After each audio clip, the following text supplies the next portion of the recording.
Okay, so this is my home theatre, which you can see, and I'll run through all the components. The first thing I'll talk about is the TV. And this is a Samsung 50-inch plasma.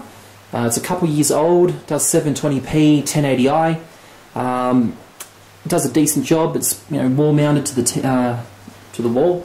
All the cables go through the wall down the bottom, connecting into the components. There's no cabling.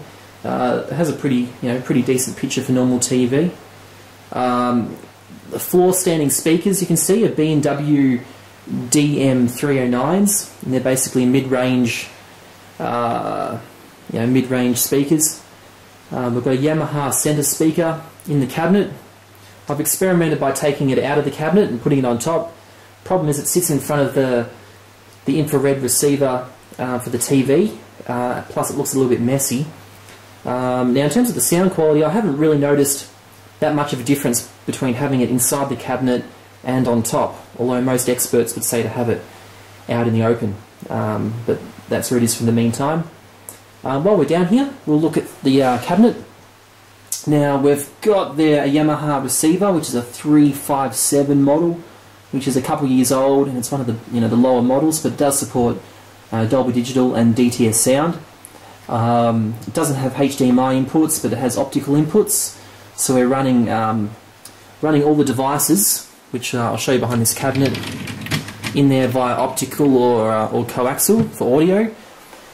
We've got a set-top box, which is a Topfield T7000, I believe it is, yep, which is a couple years old once again, but just a really high-quality set-top box.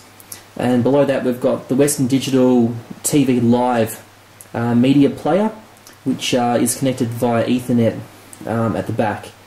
Below that, once again, we've got a HDMI splitter switch matrix that has 4 HDMI inputs and 2 HDMI outputs. You can get that functionality on the high-end receivers, but seeing I didn't really have the money to buy a whole new receiver, I've got the video components going through that device. So you can have any combination of any of the inputs, and you can have both outputs running at once if you like.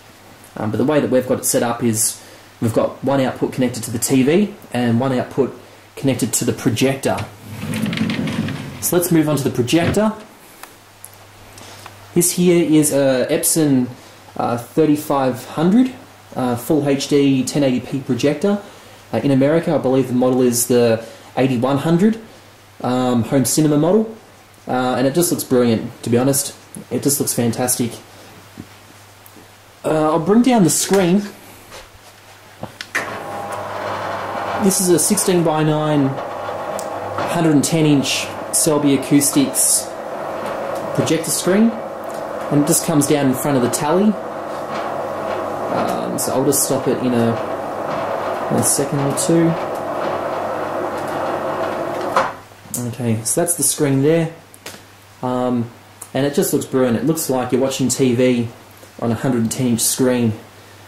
Up the very back here, we've got the back speakers, which are just small Yamaha speakers, and they're just mounted to the wall. All the cabling's through the roof, and the other one's over the side of the room. There's our cat, Stig. Say hello, Stig. Okay, not very talkative.